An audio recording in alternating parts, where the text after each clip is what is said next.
Hello, everybody. We're back. We have Seahawks minicamp start. We have DK Metcalf trade talk. Come on now, you know us. We're not clickbait people. But there is a discussion to be had given the receiver contracts. We talked about it last week. How we were going to talk about it. We teased it, I think I should say. And then after this episode, we're going to look at Rayshon Jenkins' film. And yeah.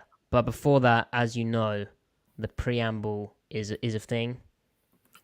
It's a controversial topic given some people are unable to skip ahead with timestamps. But what it does do is it gives you classic overloaders the chance to get to know what's going on in the life of Griffin Matty, which is so important. And also gives a chance for more people to join us when we're live, get more interaction in the comments. Thank you so much for joining us. It's not an NBA game tonight, is it? Nope. No, so perfect night. Have you been watching that, Griff? Yeah. Yeah, I have. Someone posted Jaylen Brown's on-ball defense, and the way that he was guarding the post is just like a cornerback step into the fade on step kick press technique. A lot of shared fundamentals, right, between the They're two out there sports. playing basketball, except Yep. basketball players are just taller, and the post is a bit different, or the Yeah. paint is a bit different to guarding an entire end zone and red area. So Was it slightly different feet. I think Vince Lombardi, I don't remember what the circumstances were, but he took like a year off from football and he coached basketball cold and like took the team and like went to like the championship for the state. That's amazing. Some high school. Yeah, that's. I mean, he was probably like, this is just like football. I just same principles, just with fewer numbers. Yeah, I just have 5 people. Yeah, interesting stuff. So Maddie, we talked off air. You were consuming media content, which good for you. Oh, we're But gonna it's not. reveal this. Yeah, it's not the media content you're supposed to be consuming. Oh right. I'm going to assume anyway. You haven't seen Master and Commander yet, have you? No, I haven't. Okay. You haven't seen Children of Men, have you? I haven't quite had the chance yet. You haven't had the chance, huh? Not the opportunity to give it my full undivided attention. Okay, there you go. Are you watching The Acolyte, Star Wars? No, you're not. The 3rd episode comes out tonight. I haven't seen it yet. I'm enjoying The Acolyte. Not that you asked me. I'm enjoying it. No, Griff. What? How are you finding The Acolyte? Oh, Maddie, thanks for asking, man. No problem, pal. I care about it. I appreciate that. Yeah, I can tell. It's the execution is okay. The premise is interesting. The execution could always be better, but that's always the thing with these Disney Plus shows. They just don't really care, man. How about that? The production. It's like it's just too streamlined, too manufactured. I feel like the show creators can't really flex their storytelling chops and everything. That's a shame. Whereas take The Force Awakens, execution is very good at that movie, but I had no interest in the premise. Well, that's a slight issue. They're just rehashing the original trilogy. It's like a reskinning of, like, come on, tell a more interesting story. Anyway,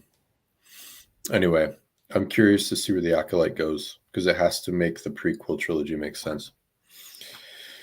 Anyway, I know you're riveted by that. You should get back into Star Wars, Maddie. No, it's too much of a commitment. And my head's full of other things, you know. It's because you're watching film, aren't you? Well, I'm trying to learn chess.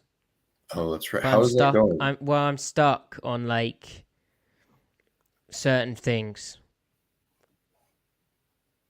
Yeah, such as? Well, like I can't beat the computer on 2000 ELO. I keep getting stuck. Well, the computer knows all the moves, right? Well, that's the problem. Yeah. Well, you need to think like a computer. Well, and then also we've got a really big game this Sunday with my football team.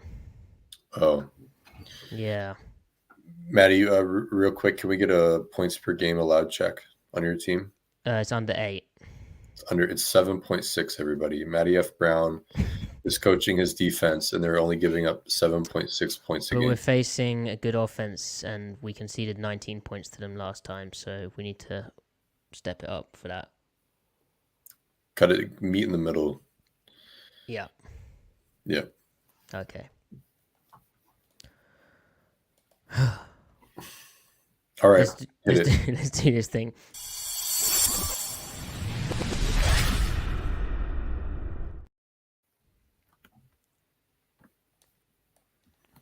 Welcome to the Seattle Overload podcast, where the Seattle Seahawks have begun mandatory minicamp for the 2024 NFL season.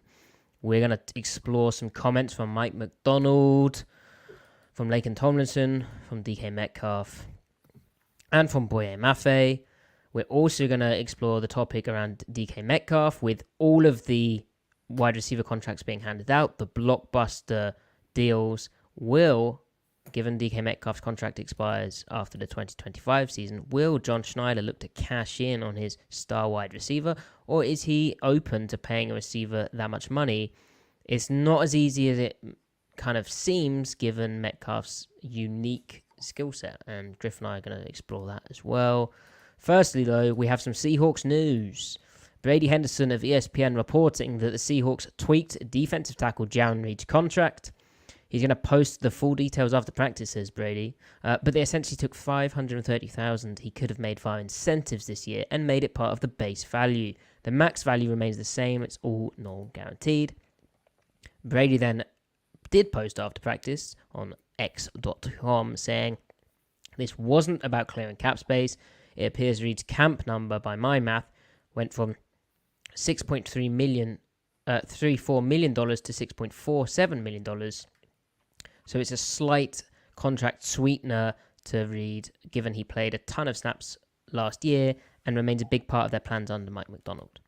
So none of his contract guaranteed still, but the fact they're giving a sweetener like that, we had theorized that Reed could be a surprise cut candidate. I think in our past episode where we talked about that, I actually offered his name, just given the depth of the position, his age. But clearly things are going well in this new regime, meshing well with Jaron Reed. Obviously, Adam Dirty, the new defensive coordinator's D-line coach predominantly, or was in Dallas most recently. It's going well, Griff, so that's a good sign for Jaron Reed and the nose tackles sticking around in Seattle. Yeah, and I took that as them not wanting him to be stressed out about having his incentives tied to playing play time and snap counts, so he can just kind of play like stress-free, not have to worry about hitting certain benchmarks, because he's not going to get as many snaps as he did last year. There's just no way. One, you wouldn't want him to in a perfect world, but then secondly, just with the depth of D-line, he's probably looking at 500, 600 snaps at the very most. And with 500 snaps, he's not going to hit the incentives as written, so they probably just took those out of there just so that he can focus on putting in the work for the snaps he does play. So There you go. I hadn't thought of that. That's a very good point. And yeah, they have so much depth that, as you said, the play time's going to be hopefully more spread out, especially than it was last year. And it's a comment we spoke about last time, but the good D-lines, they have the depth. They have the depth up front, and they're able to rotate. And Seattle last year wasn't able to rotate because they felt like, and really, if you look at it, they didn't have too much quality depth. Now, Griff, where do you want to take it? I think the big news, it's not really news, it's more kind of confirmation, is the Seattle linebacker position. So first day of minicamp, and I think the terminology Mike Macdonald used was working through it. But now we've received inside linebacker Tyrell Dodson. Mike Macdonald doesn't expect him to be on the field until training camp in late July, early August. So it's gone to early August now. It was start of July, now it's early August. The actual injury hasn't been disclosed. I believe it's a lower body injury, kind of a muscle thing. Actually, no, that's incorrect. That's Jerome Baker, who is rehabbing a wrist surgery and also has a leg issue. So, goodness knows what when we actually see Tyrell Dodson. But the two free agent arrivals that John Schneider penciled in as the starters for the Seahawks defense, this new defense with Mike Macdonald not practicing and Dodson out until early August, that obviously hands a massive opportunity to rookie fourth round pick Tyrese Knight, whose tape we watched, and there's some stuff we like, some stuff that we don't like. He's a work in progress for sure. But right now, the first string inside linebackers are John Rattigan and Patrick O'Connell. So further confirmation of the inside backer position, which is Rutrow. Yeah, it was already a pretty dicey situation at that spot, even if Baker and Dodson were healthy. And yeah, I mean, they could be. I mean, I don't know how much we're supposed to fret over these injuries because, I mean, if they're good to go in August, fast forward 2 months from now, they could be fine, and they're like, all right, this is what we intended, and we would just be back to judging those moves on the merit of just who the players are. But now we have the judgments of them as players, as a duo, with the injuries on top of it. I think Baker can be a pretty good player. That said, obviously, but still, it makes it probably the worst position group on the team even worse now, even more uncertain. And the depth in particular is just very uncertain. Like, I feel better about the safety depth than I do the linebacker depth, right? So it's concerning, and it adds more fuel to the fire that I'm trying to stoke, that they're going to end up making a trade for somebody before the trade deadline. Between now and the trade deadline, I'm sure Schneider is working the phones. I hope it's for. I think even though they're veterans, I'm not afraid of their age. I would trade for C.J. Mosley, who's 32. I don't care. C.J. Mosley with some system familiarity, right? Right. True. Jen makes a good point. Jamal, yeah, I could see from Schneider's point of view, this is even more reason to bring back Jamal Adams, just to kind of hedge things. I don't think Jamal Adams can survive as a 3-down linebacker. He's 215 pounds. So you can put him in the box a lot, but he needs to be more protected. He can't be one of the main guys all the time, but as a sub-package player, I'm more excited about bringing him in as a big nickel to hedge against Devin Witherspoon, so he doesn't have to play there the whole time. I don't know. We'll see, right? But Matty, do you think they should trade for someone? Yeah, I tweeted it actually. Okay. The situation's getting a bit critical now. As a GM, you have to stay calm. You can't force things too much. But it's not looking great. So it makes moving on from Brooks just like even the worst decision, or even more unfortunate. Yeah, I mean we've spoke about that so much, and we don't want to belabor the point, but we're never going to agree with that. And right now, it's too early to judge because there's a long off season and there's also a whole season of football to play. And it's not even a criticism; it's just an unfortunate reality. We don't know what the circumstances exactly were that led to him signing in Miami. But regardless of why that happened, it remains all the same unfortunate, all the same amount of unfortitude. What am I trying to say? You know what I'm trying to say. But yeah, so we'll see what they do there. It feels like after chasing their tail forever at D-line, it feels like they're starting to find themselves trapped in a cycle at linebacker. So anyway. There you go. Now, there's lots of other news from Mike Macdonald. So just injury-wise, Cam Young battling a lower body injury, which is not great for him given he struggled to get on the field last year. He was a day 3 pick last year. The transition to the NFL was, he had the body type, the way he struck guys when he actually stayed and played in the scheme, in the play call was solid. There was stuff to work with there, but they moved their front so much that acclimatized into an NFL scheme where they moved the front just less than the high proportion of plays that Mississippi State did it at. It just wasn't as smooth a transition as most guys get coming out of the SEC into the NFL. And yeah, now they've got a loaded D-line room. They've added to it with a veteran like Jonathan Hankins, who obviously has familiarity with the defensive coordinator. Cam Young is right on the edge of the roster right now. I mean, it's not a headline name, but it would be disappointing for him if it fizzles out quickly. Do you think he can play a 2-eye, a mirror stepping, 2-gapping 2-eye? I don't know. Well, his issue last year seemed to be playing too high, right? As in too high, not too high. Yeah. So he doesn't like to bend at the knees. I mean, he doesn't want to bend at the knees. So I don't imagine 2-eye would be good, but it definitely seems to be something that they are sticking with. Oh yeah, they're going to be doing that, I think. Right. Other news, like newsworthy items from Macdonald. So the Seahawks announced that they're going to be having joint practices with the Tennessee Titans. That is a completely new concept in Seattle. I don't know when the last time they had a joint practice was.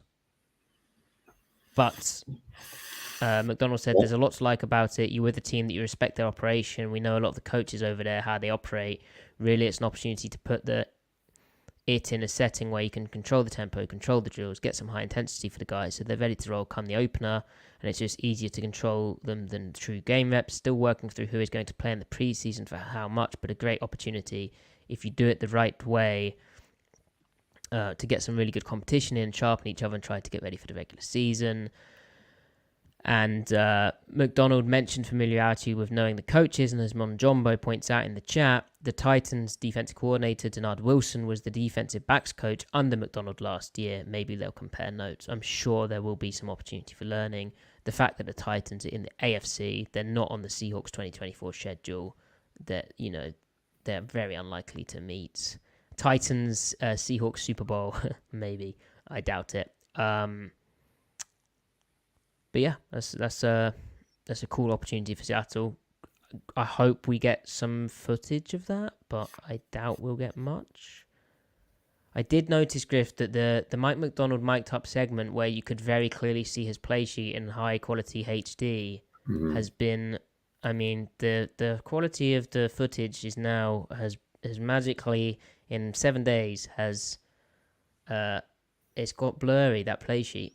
Very interesting. Why would that rather be? That's rather Matty F. Brown suppressive of them, isn't it? Yeah. But you can screenshot things, so. Right.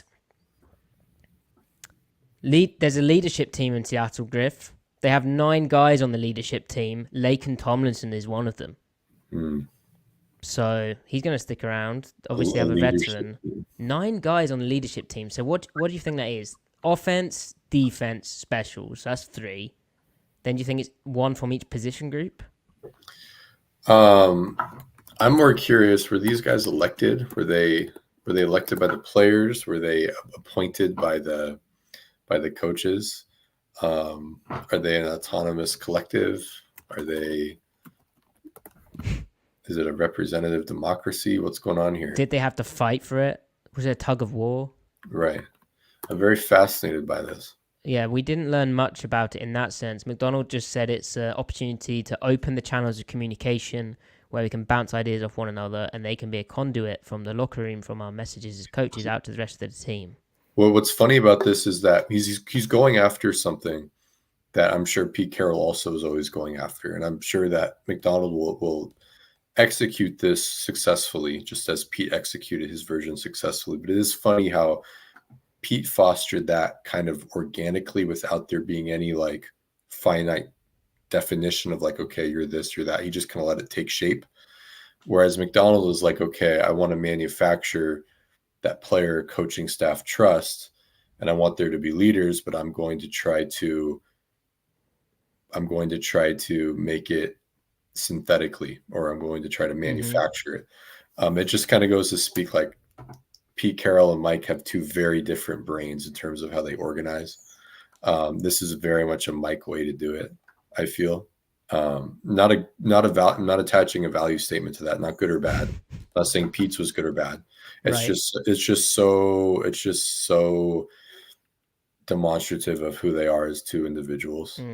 But they are. At the same time, there is a similarity, which perhaps is an encouraging one, given the success of Pete Carroll and what we're hoping Mike Macdonald can be in Seattle. He wants the players to have a big voice in this, which is the important thing. So, yep. Now, it was suggested by a question that he picked these 9 guys, but he didn't really confirm that. He then said, it's incredibly important for the team to kind of create its own culture. You look at championship teams throughout any sport, I think most of them are player run. If we can communicate the standard and buy-in, and guys push that and hold each other accountable of what we expect on the field and in the locker room and as a team, then I think that's when you're really cooking with gas. We're not there yet, but I think we're on our way. I really believe we got the right guys. So that's cool. Yeah. Right. Now, there's a new player in Seattle, Griffin. Are you familiar with this player? Robbie Anderson? Oh, no. Well, Robbie Anderson's... he hasn't signed, has he? He's having a tryout. No, yeah. The wide receiver. But the new player in Seattle is former XFL quarterback PJ Walker. Oh, who yeah. also has played with the Carolina Panthers and Cleveland Browns of the NFL. Griff, this is a sensitive topic for you, the Seahawks third quarterback. I didn't want to bring this up, but you will remember him well. Chevin Cordero. Oh, yeah. I actually didn't want you to bring that up. Do you want to... I'm still recovering. Take a moment? Still recovering. If you want to dip off for a bit, it's okay. I can... All right, that's fine. Yeah, cool. Okay. Yeah, so they picked up PJ Walker. I like this move. I mean, we're talking about a third-string quarterback, but in terms of the preseason, you're going to get a fun player who's mobile. He can make things happen. I actually think he's slightly underrated. I'd like to get Griff's thoughts on this, but I've upset him. And yeah, I mean, he can make things happen. Now, Macdonald kind of highlighted the relationship between him and John Schneider, and John Schneider being the president of football operations. He's very excited that PJ's here. He's a guy that I've been around, played some high-level football, can operate, had some big wins as under center in the NFL. He's got a lot of great experience. Thinking of the Cleveland 49ers game last year in particular, excited to have him here. It's his first day, so didn't see a lot of reps, but he'll be here, and we're excited about him. I think when you look at your backup quarterback, you need someone who can go 500. Can PJ Walker go 500? Say Gino was out for 4 games and Sam Howell was out or something. I think PJ Walker can get close to that. I think he can get close to that. If it's a couple of games, 3 games, I think he can be scrappy. So there you go. Is it safe? Are we done talking about? We don't need. I'm sorry, dude. Replacement. I honestly thought the podcast was over. Okay. Yeah. It's safe though. Yes. Good. Okay. Thank you. So, Mike Macdonald transitioning to the defense again. He was asked about Draymond Jones. So he was asked, how much is he also in the mix in multiple spots? Macdonald said he's very much in the mix of that. I think you saw today, and we don't know the answers yet. We don't know how it's going to look come the beginning of the season, how it's going to progress throughout the whole year. I think his skill set lends to trying to play a little matchup ball with him or setting another guy up. He can do a lot of things. We've talked about it, but we're really excited about Draymond. He was in great shape today. He knew a lot of the stuff we're doing, even though he hadn't been in the building. Credit to him for staying up to speed. Then there's a follow-up about the versatility of the D-line. And Macdonald said hard to get into the metrics of how much they can move players around in the playbook with their size and 300-plus pounds. players like Leonard Williams and Jaron Reed, but they're kind of working it all out. But that Draymond Jones point, it reminds me of Adam Dirty's comments that we spoke on, that the early down fit for Draymond is kind of up in the air, and then how he's, it's great being versatile, but at what point are you a tweener? It's really, he's just a player to keep an eye on in terms of how does he fit on this team? Where does he line up? And how do they get him the snaps? And are they able to? Right. I mean, I think he fits. He absolutely fits. It's just, is he worthy to be, is he good enough to be played as many snaps as you want to play him over other players? We've said it before. He's probably the fourth best interior player on the team, probably the fifth best defensive lineman on the team. So there's only so many snaps for him. So hopefully that versatility is working in his favor to hopefully earn himself more snaps. So I think we'll all be curious to see how well he does play on the edge. Like, we know he can. He's done it before. He did it last year. He did it in Denver. But he's not like, that's not where he makes his money, at least as a pass rusher. So if he has dropped weight, and if he's probably spent more time training and drilling to be a true edge than he ever has, then maybe he'll unlock something. I won't put it past him, but we'll see what happens there. He also, depending on if Derek Hall comes alive, he'll be competing with Derek Hall for snaps too. I mean, he's not going to outsnap Nwosu Mafe on the edge. So, I mean, at this point, there only feels like there's 300 snaps on the inside and maybe 200 on the edge. So it's really not looking good for him if he's trying to put up numbers. At this point, he's just trying to protect his paychecks. So, I mean, I think he knows he's getting cut after this season. So I don't know. We'll see. He might ask to be traded for all we know, depending on how it goes. He might be like, get me to a team that has, 600, 700 snaps for me. We'll see. Yep. Interesting. Okay. Anything else from Macdonald other than the Geno Smith comment, Griff? No. Right. So Macdonald spoke about Geno taking the next step as a leader. He'd already mentioned that, but he was then asked what the next step looks like. So Macdonald said, I think when things start to happen, he needs to be the voice of poise in the room, and he's doing that. But we're on record. He's the tip of the spear in our operation, and just to understand when to step on the gas, when not to. But he's communicating those things. There are some situation things that popped up today that will go back and attack those type of deals. I think he's playing pretty well right now. Yep. I mean, nothing that stands out, right? Everything you'd kind of expect. I thought you wanted to talk about this. Did I? Well, clearly not. When did I say that? Okay, never mind. Monjombo asking, was last week's mic'd up analysis going to be on stream or an article? Monjombo, it's an article. I just need to finish it. So there you go. Seahawksontape.com. Right. DK Metcalf and Lakin Tomlinson and Boye Mafe. Let's go with Boye Mafe's comments. So a couple of things stand out to me here. He spoke about essentially, and this is paraphrasing big time, that the defense is asking him to line up in a few more positions. And then he was kind of asked to elaborate on that. And he said he's still an outside linebacker, so rushing the passer, setting the edge, playing the run. So it's the same thing in that sense. But there's an opportunity to learn new things and learn more and have a different role and bigger role in the defense. And then he further elaborated later on saying, you're learning more positions. You're not strictly playing on the outside. You have whatever you want to be. You could be off the ball, on the ball over the center, wherever you want to put up for somebody. Having that opportunity to learn and just having that chance to learn it heightens your football IQ and heightens everything you're learning. I think it's great, and I think it's something that we want as a team. We're learning it, and once we get it dialed in, once we get everything cooking, I'm excited to see what it will look like. So I wonder, Griff, if they're... you can read too much into that, but, that could just be pressure fronts.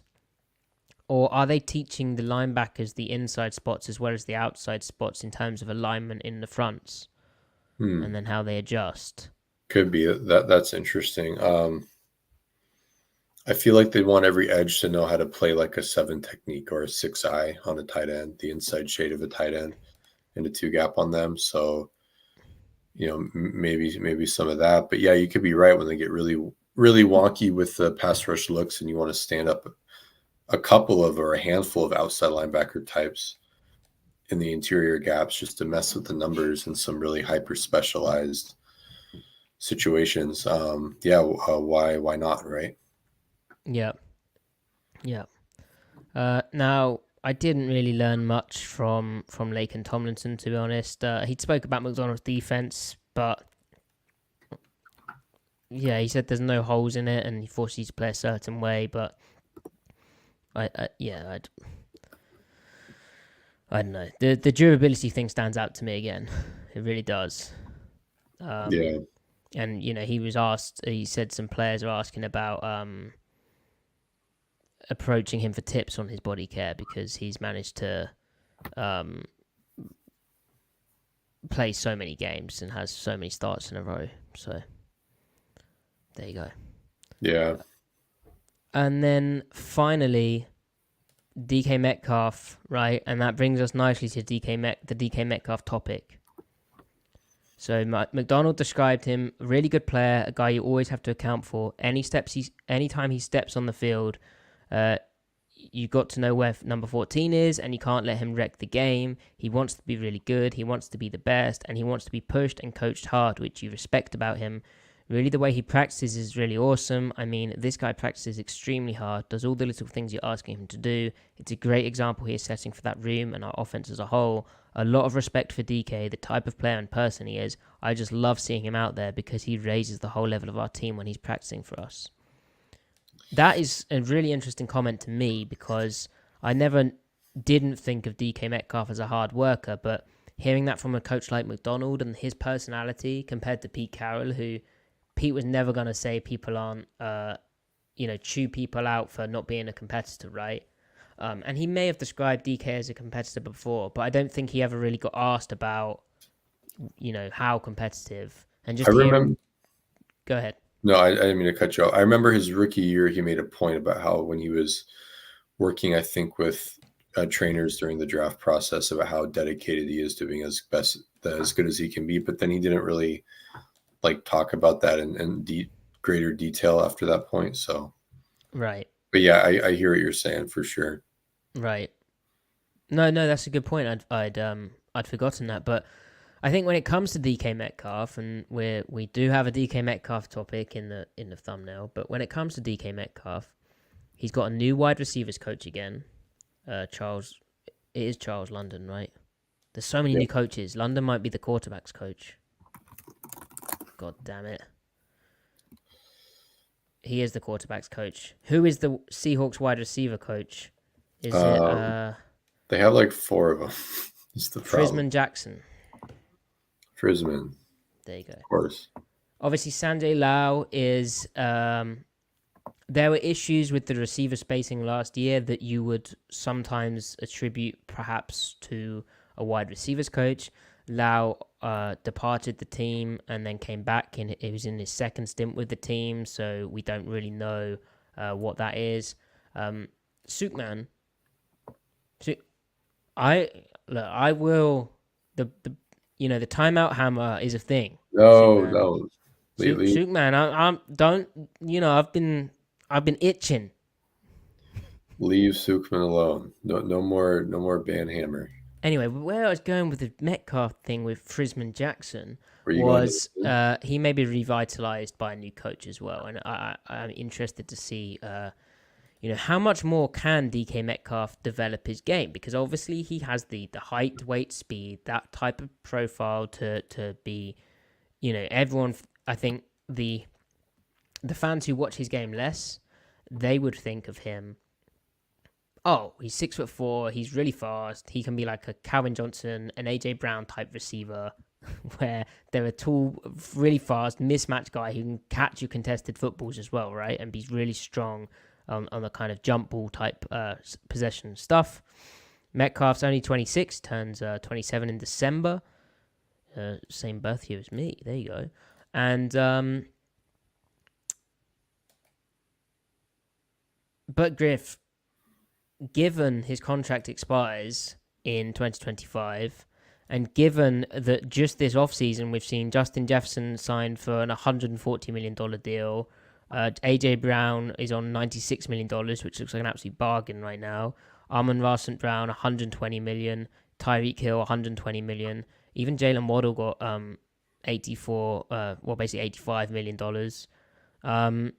The receiver contracts are crazy right now. DK's total value is $72 million, but he's going to be wanting a significant raise. And I'm not sure what John Schneider's thresholds would be for receivers, and if he would be too strict about that, how he feels about the position. I mean, he certainly hasn't made a comment like the receiver position gets overpaid and overdrafted like he did about guards. But, I mean, the highest he's taken a receiver would it be Paul? No. Paul Richardson? It'd be Jackson Smith-Njigba. Oh, yeah. Duh, idiot. Paul Richardson was pick 45. He really likes receivers. He's always valued the passing game. I'm not in favor of trading DK. I wouldn't trade him. I don't think Gino wants him traded. I think the coaching staff would want to be really stingy with him. I don't think Schneider wants to trade him, but I think that Schneider would be willing to. I don't think he wants to go pay for 3 years, $100 million for a receiver, for a non-quarterback. I do think that each of them are going to have a number. DK will have a low threshold, and John will have a high threshold. And if they don't meet, it will be a game of chicken, and it could stretch itself out. And I don't know, would DK be open to leaving Seattle? I mean, he might. If there's an opportunity where it's like, could I go play with Patrick Mahomes? I only have one real chance at maximizing my prime. Can you imagine that? Entering his prime. It honestly, would be like a I don't think they would 70-yard crossing route. Right. Yeah. Yeah. I don't even know if they're the best ideal fit for each other anyway. Right. So talk about that, because I think that leads into DK's skill set. Well, DK is. I mean, Mahomes would adapt to DK, no problem. It would just Mahomes would just play in structure more. But DK is as good as you can be for someone that is really fast, is really strong, is a very good vertical route runner, which isn't just speed. There's a lot of technique and nuance there. Who also has really bad change of direction and is not great at adjusting to the ball in the air when he leaves his feet, and particularly when he has to adjust back to the ball and square his shoulders back to the quarterback. So he's good at catching when he is facing away from the quarterback. So over the shoulder tracking and keeping relative to the cornerback and everything, he's really good at that. But when he has to pronate his hands, turn back to the quarterback, he's kind of bad, honestly. But all those things considered, he's still a top anywhere between 15 and 25 receiver, which is very good considering how stacked receivers are. I mean, I would probably put him like 16, 17, 18 as far as receivers go in the league right now. and the guys that he's clustered with are all interchangeable, honestly. I mean, if I were to really look at it, you could probably put him as high as like 14th and as low as 22, probably. And it would all mean the same thing. It wouldn't, the difference between the 14th best receiver and the 22nd best receiver is going to be context dependent, But so like he's such a good vertical route runner. I mean, it's like a silver bullet, right? He affects scheme greatly. and good coordinators can take advantage of that. So you can do a lot with him. But I don't know. I mean, if he was Julio, which he's not, and we're not saying he needs to be Julio. If he was Julio or Calvin or Andre Johnson, and he's not any of those guys, but if he was, Schneider would probably pay him. He'd probably go match A.J. Brown's salary. But I don't think he's going to do that with DK. So it's going to be, what does DK want, really? Mm-hmm. So in that sense, this might be down to DK and him being master of his fate. But I totally believe that Schneider would be willing to trade him. So when people are like, do you think they'll trade him? Do you think they'll trade him? I don't want him to. I don't think it's the best decision to make. But I do think it's a very real possibility that Schneider is open to it. So, yeah, the bad plays that you mentioned, I think they're particularly frustrating because it almost contradicts what you expect. Like, given he also is likely to get those types of targets, right? Because he's given the route that can lead to those types of situations. He then has the large frame, he has the speed, but then the kind of ball tracking in those instances, and the ability to kind of separate at the catch point, it just doesn't match what you're expecting to see, and that would be the next step. But it could be that he never is that. But I've got some data here that we can take a look at from Field Vision Sports. But before that, Griff, you mentioned that you could see him being like a Rome Odunze or having that role in the grab offense. But are you sure?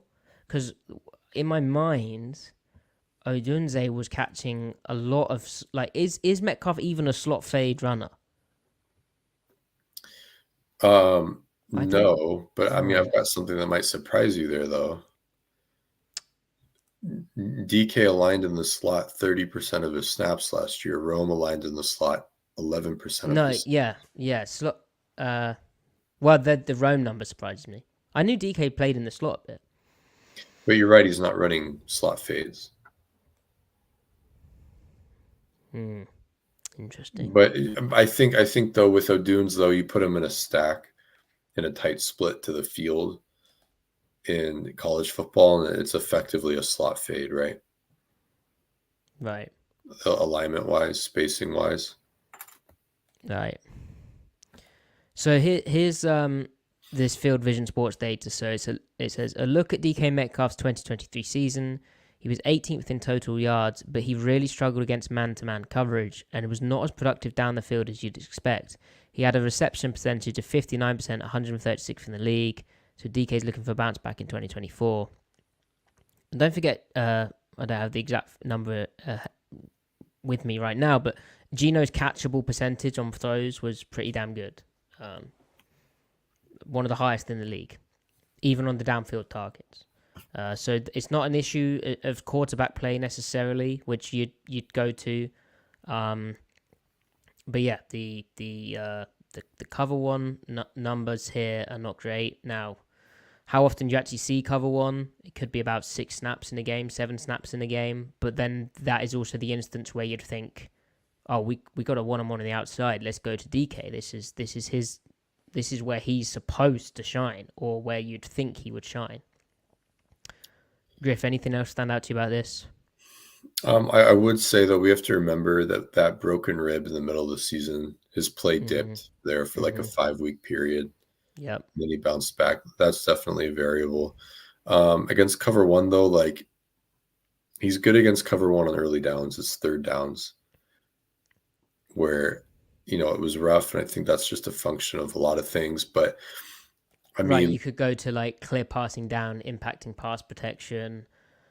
You could go to the fact that I felt at times DK's route tree, and this is partly usage, but it's partly his skill set. But I mean, we were speaking about it last season in tape pods that it was very predictable what routes he was going to run in like high leverage downs, right?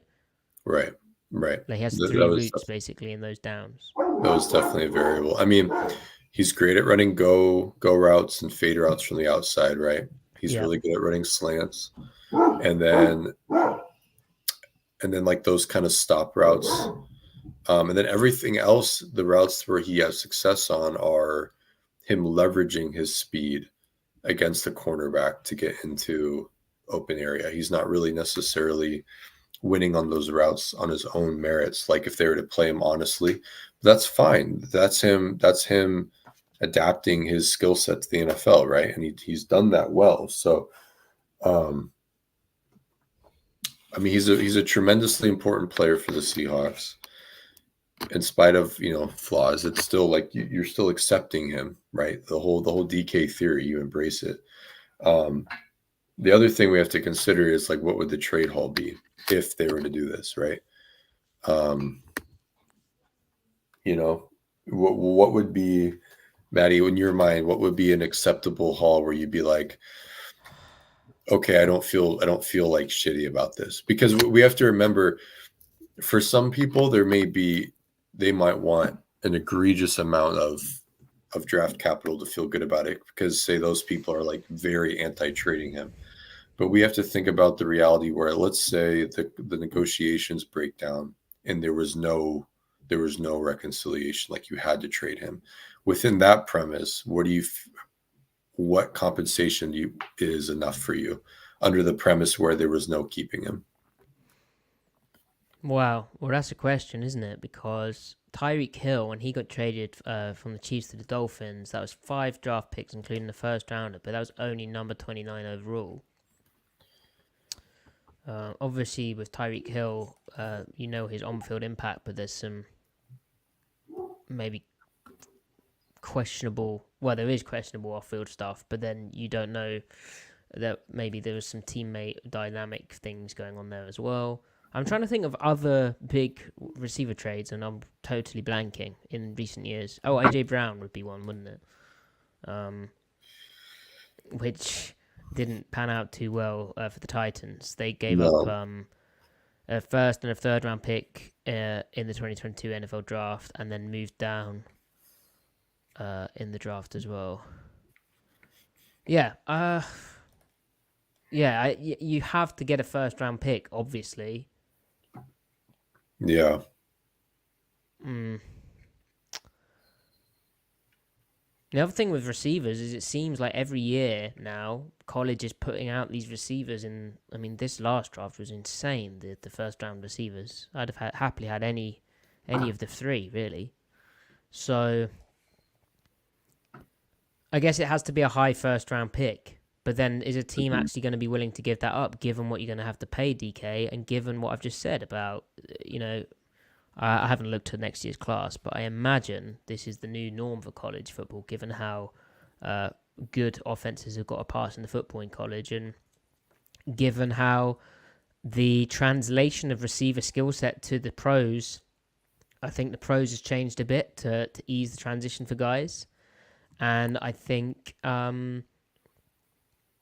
college has got a bit more pro-like in some ways. I think they've got closer together. So that is a kind of a stumbling block for me. But yeah. I always say that about trades. Right. And honestly, I'm not in favor of it either. Like, I like keeping your good players. Just because the good player isn't like maybe as great as some of the great players doesn't mean you don't keep them around. And I think this also comes to the point that 2025 is a pivotal year, not just in terms of DK Metcalf's contract expiring, but there's a lot of contracts on this roster that expire. Pretty much all of them. And, one of the question marks is going to be, is Geno Smith still someone you're keeping? Are you going to try and extend him? Or, does this year go poorly for Geno Smith and then you're looking for a new quarterback? If you're looking for a new quarterback, then where's the roster at in terms of the rest of it? Or are you going to just say, hey, you know what? We tried it. Didn't quite work. Let's just do a rebuild. And then suddenly, do you keep DK Metcalf on the team? Or do you use the first round pick you get from him to go and get the quarterback of your choice and you build from there? So he's a useful chip in that sense. But in terms of, in terms of actually having a competitive team, I really don't think it's something to do. But there is that interesting question as we spoke about. Will John Schneider pay him? So that's why we're talking about it. Right. So DK finally he spoke on Ryan Grubb's offense. He said motivation every day. He's strictly the same person. He's always motivating us to be our best selves. That's one thing I like about him. And then he also said about Ryan Grubb. He spoke about Frisman Jackson, his receivers coach, who we mentioned earlier. He said, I think he's different with his approach. Sanjay was very technical. Nate was very technical. Frisman is technical to a certain extent, but he's really trying to learn the plays along with us with this offense. Really haven't had a chance to see how he coaches out there on the field, but looking forward to it. He seems like he knows exactly what he's talking about with releases and route stems and everything. It'll be interesting to see once the season gets started. There's a couple of things in there. I think firstly, if you're a rookie coming into this offense, there isn't many rookies coming into the offense in terms of the skill positions, and perhaps that's a good thing because I don't think there's not that much room for technical development given how new the offense is for everyone and this entirely new staff working together. And then it'll be interesting seeing how Frisman impacts his game. And then he said about Coach Grubb as well. He tries to make sure everybody brings their best self every day. He mentioned that again. And so I wonder. Yeah, there was that clip about Jackson Smith and Jigba at was it the draft where he was asked about, or maybe the combine, one of these events, but he was asked about what Shane Waldron will bring to the Chicago Bears. Yeah. And he responded, "Are we live?" And that caused some funny speculation. Yeah, I wonder what the vibes were like on the offense last year and how much, this is just excitement, a new OC, and how much is different. I'm sure they were bad because they had to shut their offense down for like 10 weeks. And then because of what the O-line disallowed them to do. And then when they adjusted, they had to rely on yards after the catch more so. So the average depth of target didn't open up necessarily, even though the drop back game opened up. So I don't know how players perceive those things in the moment. But I think those were necessary things that Waldron did, but it doesn't mean they were fun things. And I don't know how the players perceive that in real time, right? And we don't know what he was like behind the scenes as a coach, really, other than his press conferences where... But a press conference is very different to how a coach could be with players. Right. Finally, DK spoke about Pete Carroll. He said, I love Pete. He's the reason that I'm standing right here in front of you with John Schneider. He was a great coach for me. Can't dismiss what he did for me in this organization before I got here and when I got here. He's a great coach, a Hall of Fame caliber coach in my opinion, but just sad to see somebody lose their job like that. But I've had conversations with him since then. He's doing good, and that's all I can do is just keep in contact with him. He gave me an opportunity to play in this league, so that's nice. Yep, good stuff. Griff, anything else you want to talk about with Minicamp, about not trading DK Metcalf, about the off-season? Can you give me a timetable for when you will watch Master and Commander? Yeah, I'll work on that, yeah. Okay, good. Hit it, Matty. Well, firstly, follow Griff at CMike's Spin Move. Follow me at Matty F. Brown. Follow the pod at Seattle Overload to know when we're going live. This is all on x.com. Please do give us a 5-star review on your audio platform. Comment down below. Would you be open to trading DK Metcalf? What would you want in return for that? And we will see you Friday night with a look at Raytron Jenkins tape. How about that? Safety tape, and also just a look at Seahawks news. And then, SeahawksOnTape.com, we're going to have I'm going to have an article on the Mic'd Up segment. And Griff, is appearing Sundays on Hawk Bloggers YouTube channel, where Griff is a star talking Seahawks stuff there without my annoying voice. So make sure you check that out too. It's afternoons, isn't it? Yeah, that was a nice plug of you. You don't have to do that. But yeah, we're having a good time over at Hawk Blogger, chit-chatting about stuff. There you go. Seahawks stuff. You chit-chatter. Right, now Griff, we've plugged our stuff. Share us with your friends. Thank you, those of you who donate. Oh, snap. We actually, we had a, hold on. We had a Canadian dollars donation from Chris H 2 days ago, Griff. So, Chris, thank you so much for the donation. Appreciate your support, man. Thank you, sir. We appreciate that. Right. See you, chat. Thank you for joining us. We'll see you on Friday night.